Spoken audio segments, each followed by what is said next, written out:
memulai pelajaran kita pada pagi hari ini, alangkah baiknya kita berdoa menurut kepercayaan kita masing-masing agar Allah Subhanahu wa taala, Tuhan yang Maha Esa, memberikan kita kesehatan dan kemudahan dalam mengikuti pelajaran kita pada pagi hari ini. Berdoa dimulai.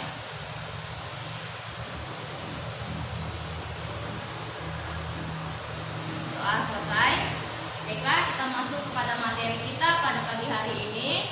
Mata pelajaran kita yaitu tentang korespondensi, ya, yang dimana pelajaran kita pada pagi hari ini mengenai komunikasi kantor. Tapi sebelum masuk ke materi, Ibu akan menjelaskan apa sih yang harus kita bahas pada pagi hari ini, yaitu pertama, memahami komunikasi kantor. Yang kedua, melakukan klasifikasi komunikasi kantor. Apa sih tujuan kita mempelajari materi pada pagi hari ini? Anak-anak didik semua diharapkan dapat memahami konsep komunikasi kantor. Yang kedua, peserta didik dapat menjelaskan konsep komunikasi kantor. Dan yang ketiga, peserta didik dapat mempresentasikan konsep komunikasi kantor. Baik. Nah, kita masuk kepada pengertian. Apa itu komunikasi? Apa itu sih sebenarnya komunikasi? Komunikasi ialah proses penyampaian suatu pesan atau informasi dari satu pihak kepada pihak lain melalui media komunikasi, ya. Jadi, misalkan nih, ini Ibu berbicara di depan, Ibu merupakan komunikasi sama kalian. Walaupun kalian berada di rumah melihat video Ibu, ya. Kenapa Ibu bilang komunikasi? Karena Ibu menyampaikan suatu berita itu melalui media internet dan handphone, gitu ya. Kemudian, nah, komponen komunikasi. Komponen apa maksudnya? Apa yang berhubungan dengan komunikasi itu apa saja sih? Yang pertama, dia harus ada komunikator, ada komunikan, ada media, ada berita atau pesan, ada feedback, ada encoding dan decoding. Nah, kita bahas satu persatu. Oke, pertama, komunikator, orang yang memberi berita atau orang yang menyampaikan pesan. Siapa itu? Nah, di sini contohnya sebagai Ibu, ya. Ibu memberikan informasi kepada kalian atau materi, gitu ya. Nah, yang kedua itu komunikan. Komunikan itu adalah orang yang menerima pesan atau orang yang penerima berita, gitu ya. Yaitu siapa? Kamu yang menerima pesan dari Ibu. Nah, itu kamu sebagai komunikan. Yang ketiga itu apa? Berita atau informasi, yaitu pesan yang disampaikan sama orang yang menyampaikan, yaitu Ibu. Ibu menyampaikan suatu pesan. Nah, itulah pesan. Kemudian media. Media itu sebuah alat yang digunakan untuk membantu kelancaran komunikasi, gitu ya. Nah, kelima, feedback. Feedback itu merupakan respon atau tanggapan, ya, baik itu dari komunikan atau dari komunikator. Kemudian encoding, memilih cara untuk mengantarkan informasi, apakah melalui media ataukah secara langsung kepada komunikan. Nah, sedangkan decoding itu menerima tanda dari encoder, yaitu dia menerima pesan yang disampaikan oleh komunikator. Oke, itulah komponen. Kita masuk kepada prosesnya. Nah, di sini Ibu akan menjelaskan, ini gambar tidak jauh berbeda sama yang Ibu gambarkan. Di sini komunikator, ya. Komunikator tadi adalah orang yang menyampaikan pesan, atau informasi kepada komunikan, ya, melalui media, ya, media komunikasi. Kemudian komunikan itu memberikan respon, tanggapan, ya, apakah dia menerima pesan tersebut atau tidak. Nah, inilah encodingnya ataupun decodingnya di sini. Oke, mungkin bisa kalian pahami dari gambar di sini. Nah, ini komunikatornya, ini informasi atau pesan yang disampaikan, ini komunikan. komunikator menggunakan media ya, bisa dipahami ya, bisa dilihat. Oke.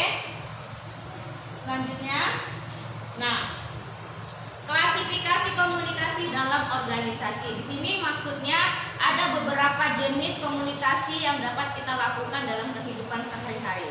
Yang pertama itu dilihat dari dari lawan komunikasi ya, maaf, dari lawan komunikasi, yaitu ada dua.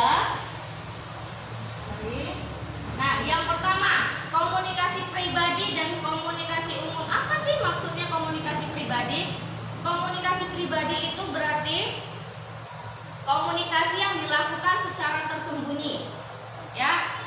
Dia tidak adanya khalayak ramai. Dia hanya ada dua orang antara komunikan dan komunikator saja. Nah, sedangkan komunikasi umum, dia komunikasi yang berupa khalayak ramai, ya. Komunikannya itu bukan hanya satu, tapi banyak, gitu ya. Jadi dikatakan komunikasi umum, banyak yang menerima informasi yang disampaikan oleh komunikator. Gitu. Yang kedua,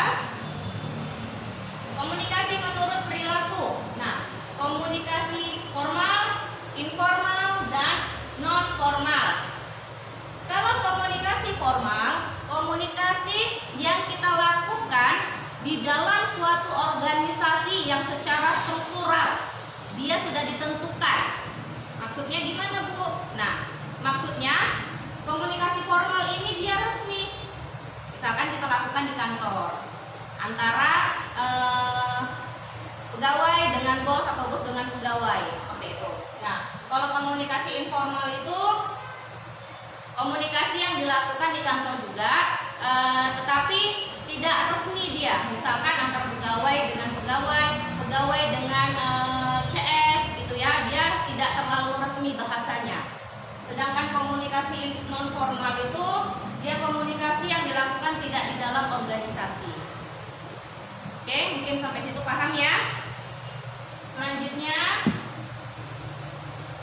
nah, komunikasi dilihat dari aliran komunikasi aliran. Ya, berarti ada suatu seperti garis gitu ya, aliran. Komunikasi yang pertama, komunikasi ke atas. Nah, pasti tahu ya komunikasi ke atas itu ya, dari atas ke bawah begitu ya, seperti garis tegak lurus gitu ya. Nah, jadi di sini komunikasi dari atas ke bawah ya. Ini bawah masuk dari atas itu maksudnya siapa? Pimpinannya. Nah, ke bawah sama siapa? Karyawannya. Nah, jadi komunikasi ke atas itu berarti dari pimpinan kepada bawahan, seperti itu ya. Nah, justru kebaliknya, kalau komunikasi ke bawah, komunikasi dari karyawan kepada pimpinan. Itulah komunikasi ke bawah. Selanjutnya, komunikasi horizontal. Nah, horizontal itu seperti apa? Garisnya mendatar ya, lurus ya, gitu ya. Nah, seperti ini. Ini bisa antar pimpinan dengan pimpinan, ya, atau karyawan dengan karyawan, seperti itu. Nah, itu yang dikatakan komunikasi horizontal, gitu ya. Nah, kalau komunikasi diagonal itu berarti dari sudut ke sudut, gitu ya. Kita umpamakan, misalkan, misalkan di sini dia dari kepala kabak bagian umum kepada tata usaha. Nah, itulah dia komunikasi horizontal, gitu ya. Tidak ada hubungannya antar TU dengan kabak, tapi dia melakukan komunikasi. Nah, seperti itu. Kemudian yang kelima, komunikasi searah. Maksudnya searah bagaimana, Bu? Nih, searah. Ini komunikator, ini komunikan. Nah, searah berarti komunikator menyampaikan berita kepada komunikan, tapi komunikan tidak ada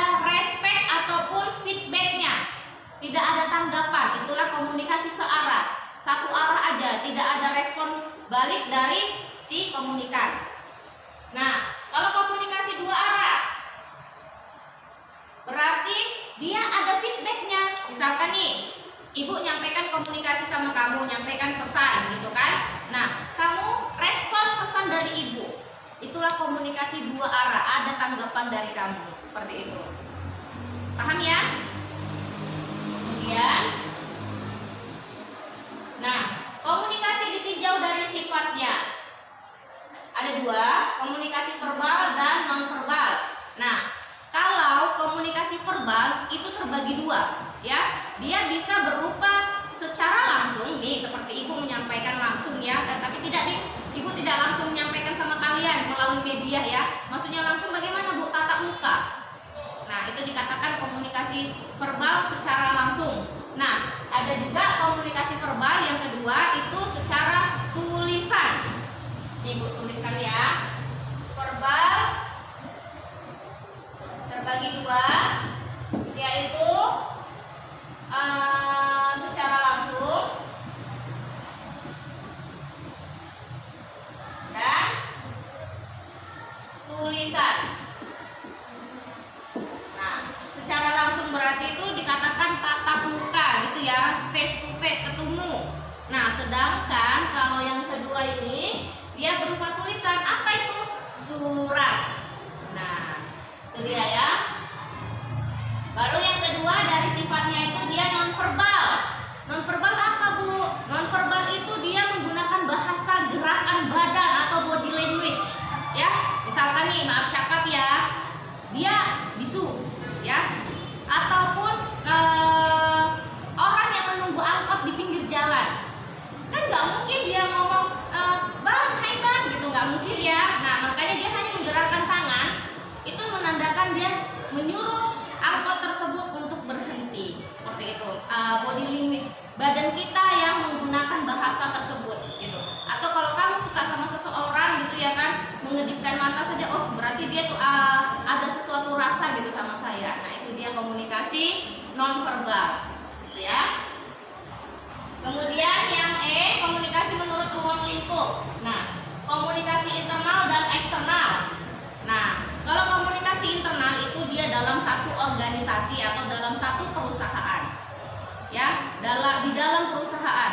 Tapi kalau dia sudah eksternal, berarti luar. Komunikasi yang dilakukan di luar perusahaan. Oke, paham ya? Oke, nah kita lanjut. Nah, di sini adanya media. Tadi kan sudah ibu jelaskan di sini ya, di proses komunikasi. Nih, adanya media. Media komunikasi yaitu alat untuk membantu di dalam komunikasi. Alatnya apa saja? Banyak, gitu ya. Alat di sini terbagi 3 medianya. Ada media audio, media visual, dan audio visual. Apa bu media audio? Nah, media audio alat yang dapat digunakan dengan cara mendengar. Apa saja itu contohnya? Hanya yang bisa kita lakukan dengan mendengar. Radio. Kemudian apa lagi ya? Tape recorder. Nah, itu media yang bisa kita gunakan dengan namanya itu media audio, hanya bisa didengar, ya. Kemudian kalau media visual, media yang dapat digunakan dengan cara melihat, ya, melihat. Berarti kita lihat dia. Apa itu bu contohnya? Surat, ya, majalah. Itu yang dapat kita lihat. Nah, kemudian kalau media audio visual berarti dapat dilihat dan dapat didengar. Apa itu contohnya? Televisi. Kita dapat melihat ya kan? Kita juga mendengar suaranya. Nah, kemudian apa lagi? Video call. Ya kan? Itu juga kita dengar dan dapat juga kita lihat. Nah, jadi ada 3 media di dalam komunikasi yang bisa membantu untuk kelancaran komunikasi. Oke. Nah, di sini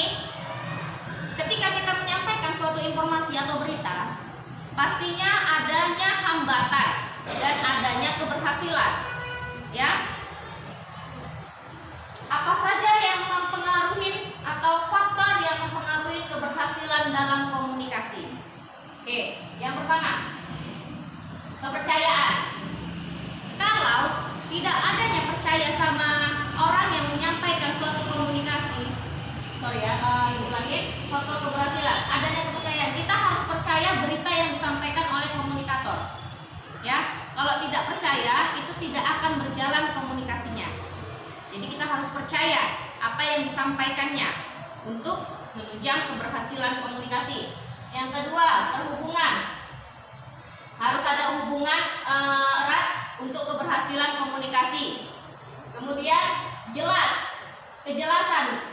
Jadi komunikator itu menjelaskan atau adanya kejelasan tentang berita. Jadi dia faktor keberhasilannya untuk komunikasi itu memang lancar gitu ya, tidak ada hambatan, memang berita itu jelas. Kemudian adanya kepuasan ya. Jadi kalau memang komunikan itu, orang yang menerima pesan itu adanya feedback, berarti dia puas, berarti dia percaya memang oh ya berita itu memang jelas, berita itu memang ada, jadi dia puas, makanya komunikasi itu berhasil. Nah, kesinambungan ini maksudnya apa, Bu? Kesinambungan berarti dia adanya hubungan ataupun adanya sinambung. Apa Ibu bilang ya? Kalau bersinambung, dia erat kaitannya dengan yang lain, berkesinambungan, ada hubungan dengan yang lain. Jadi dia faktor keberhasilannya itu lebih tinggi. Terus yang keenam, kemampuan pihak penerima. Jelas, kamu sebagai komunikan, orang yang menerima pesan itu harus mampu. Kalau nggak mampu, contoh maaf cakap tadi yang misalkan agak kurang bisa mendengar, bisu, tidak bisa melihat, itu tidak akan berhasil dalam komunikasi. Oke, saluran pengiriman berita. Nah, saluran itu berarti misalkan kita contohkan internet. Kalau internet kita nggak bagus, sinyalnya kurang bagus, jelek gitu ya, pasti komunikasi kita terhambat, tidak akan berjalan dengan baik. Nah, ini ada 7 faktor keberhasilan dalam komunikasi. Oke, yang selanjutnya itu ada faktor penghambatnya. Selain keberhasilan ada pasti penghambatnya ya. Di sini ada 6 penghambat dalam komunikasi. Oke, faktor penghambat yang pertama, faktor rintangan teknis. Apa itu Bu rintangan teknis? Nah, tadi yang sudah Ibu bilang, kalau teknis kita menggunakan jaringan wifi atau internet, kalau dia tidak bagus jaringannya, pasti pesan yang disampaikan itu tidak akan berjalan dengan lancar. Jadi itulah menghambat jaringan. Nah, perilaku, contoh, misalkan nih Ibu menyampaikan suatu pesan sama kamu, tapi perilaku kamu tidak mendengarkan Ibu. Nah, pasti tidak akan berjalan komunikasi kita. Makanya menghambatlah komunikasi kita, jadi tidak berjalan dengan lancar. Makanya itulah rintangan perilaku. Perilakunya tidak baik. Rintangan bahasa. Ibu contohkan. Ibu orang Mandailing ya, kamu orang Jawa. Nah, kalau Ibu menggunakan bahasa Mandailing dan kamu menggunakan feedback kamu menggunakan bahasa Indonesia, itu bahasa Jawa, itu tidak akan berjalan dengan lancar. Kenapa? Sudah perbedaan bahasa. Kamu nggak ngerti apa yang saya sampaikan, saya juga tidak paham apa yang kamu sampaikan. Jadi bahasanya gunakan bahasa yang sama-sama dimengerti. Seperti itu ya. Kemudian rintangan struktur. Maksudnya apa nih? Misalkan seorang bos berkomunikasi dengan cleaning service, pembahasannya tidak akan berjalan dengan lancar. Kenapa? Strukturnya sudah berbeda. Dia di atas pimpinan, sedangkan cleaning service itu di bawah. Jadi itu tidak akan berjalan dengan lancar. Jadi antara pimpinan sama pimpinan, itu bakalan berkesinambungan. Jadi mereka itu kalau pimpinan sama pimpinan pasti nyambung pembicaraannya. Tapi kalau dia sama CS itu tidak akan berjalan dengan baik, gitu ya. Adanya perbedaan struktural atau jabatan. Nah, rintangan jarak. Ini sudah jarak sama teknis ini hampir mempengaruhi ya, hampir sama. Kenapa? Kalaulah jarak kita berjauhan, ya, berarti kita harus menggunakan media komunikasinya kan? Kalau menggunakan media itu tadi kan balik ke teknis, pasti jaringan tidak bagus. Kalau menggunakan surat pasti lama sampainya, gitu ya kan?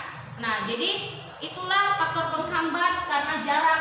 Tapi kalau kita tadi dekat, nah pastinya kita komunikasinya bakalan lancar. Nih, kalau jarak nih, kamu dengan saya, kamu di rumah ya mendengarkan video saya, kalau tidak ada jaringan, pasti tidak akan sampai materi yang saya sampaikan kepada kamu, gitu ya kan? Nah, itulah merupakan rintangan jarak. Yang terakhir yaitu rintangan latar belakang. Latar belakang ini sangat mempengaruhi ya, biasanya dia tentang orang yang berpendidikan, gitu. Biasanya orang yang berpendidikan atau anak sekolahan dengan anak yang tidak kesekolahan itu kalau komunikasi tidak akan nyambung, ya kan? Kalau anak yang tidak sekolahan pasti ceritanya tuh main-main, ngumpul-ngumpul, nongkrong. Sedangkan kalau anak yang sekolahan itu pasti berbicara tentang sekolah, PR dan sebagainya. Nah, itulah faktor penghambat yang keenam, latar belakang. Itu sangat mempengaruhi. Jadi kalau mau berteman itu juga kalau komunikasinya mau lancar ya antara yang sekolah dengan yang sekolah, tapi tidak mempengaruhi, tidak menyuruh kamu untuk tidak berteman dengan siapapun, gitu ya. Nah, oke. Mungkin sampai di sini saja materi Ibu tentang komunikasi kantor. Semoga kamu semua paham apa yang Ibu sampaikan. Dan kalau memang ada pertanyaan nanti boleh langsung ke media WhatsApp ataupun yang lainnya, telepon gitu ya kalau ada pertanyaan.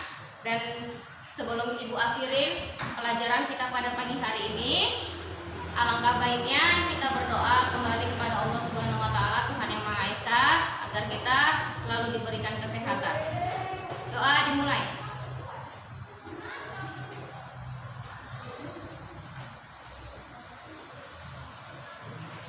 Doa selesai dan Ibu ucapkan selamat pagi dan assalamualaikum warahmatullahi wabarakatuh.